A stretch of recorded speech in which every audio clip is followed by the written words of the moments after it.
मंडळी, मी सुनीता जाधव कुकिंग मराठी तडका या यूट्यूब चॅनलमध्ये आपले सर्वांचे परत एकदा खूप खूप स्वागत आहे।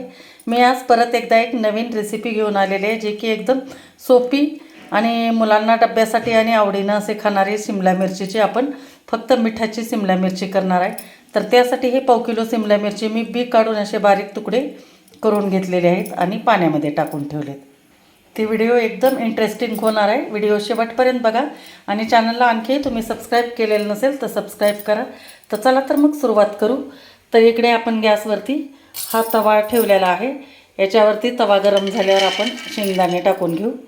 एक वाटी भरून पूर्ण शेंगदाणे टाकायचे आणि शेंगदाणे छान एकदम खरपूस भाजून घ्यायचे आहेत। तर आपण आता शेंगदाणे भाजून घेऊ। घाईच्या वेळेला एकदम मस्त मुलं एकदम आवडीनं खातील अशी आपली ही रेसिपी आहे। नक्की एकदा करून बघा, छान होते अशा पद्धतीने केल्यानंतर। आता शेंगदाणे बघा छान भाजलेले आहेत। तर आता काढून घेते मी। तर आपण आता कढईमध्ये 2 पळी तेल टाकलेलं आहे। तेल छान कडक गरम झालं की आपण मोहरी टाकून घेऊ। मोहरी छान एकदम तडकू द्यायची आहे। एकदम तडतड तडतड असा आवाज आला पाहिजे, म्हणजे छान खमंग फोडणी बसते। यानंतर आपण जिरे टाकू अर्धा चमचा आणि नंतर थोडीशी पाव चमचा हळद टाकू। बस एवढंच साहित्य टाकायचं आहे आपल्याला आणि लगेच आता याच्यात आपल्याला टाकून घ्यायची शिमला मिरची।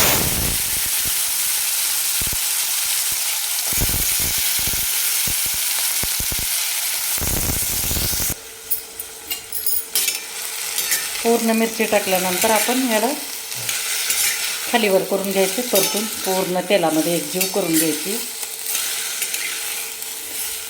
बऱ्याच वेळेस ना घरातले मोठे मंडळी पण आणि छोटे पण असं शिमला मिरची खायचं म्हटलं तर खात नाहीत। एकतर शिमला मिरची खायची म्हणजे चायनीजमध्ये, नाही तर मग पावभाजीसोबत, आणि असं कधीच अशी भाजी वगैरे केली तर खात नाहीत। परंतु तुम्ही एकदा अशा पद्धतीनं करून बघा, घरातले मोठेच काय छोटे पण एकदम आवडीनं खातील।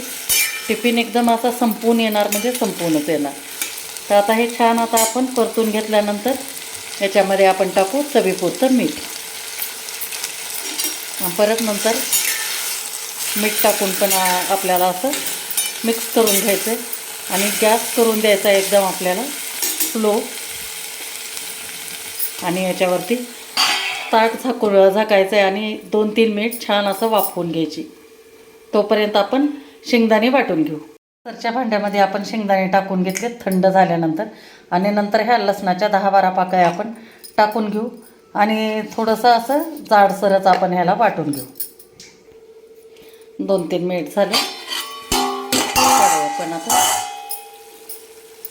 छान बघा, आता मिठामुळे याला पाणी सुटलेलं आहे। परत एकदा मिक्स करून घ्यायचे आणि या वेळेला आपण जे शेंगदाण्याचं कूट आणि लसूण टाकून असं जाडसर वाटून घेतलं होतं, हे टाकून घेऊ शेंगदाण्याचं कूट आणि मिक्स करून घेऊ।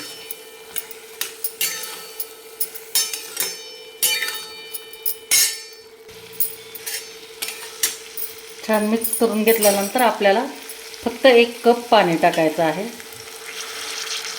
आपल्याला ही मिरची शिजू द्यायची आहे ना, आणि थोडीशी जरा ओलसर करायची आहे, त्यामुळे आपण थोडं पाणी टाकून घेणार आहे आणि परत छान मिक्स करायचं आहे आणि गॅस एकदम स्लो करायचा आहे आणि छान एकदम याला तेल सुटेपर्यंत परतून घ्यायचं आहे आपल्याला।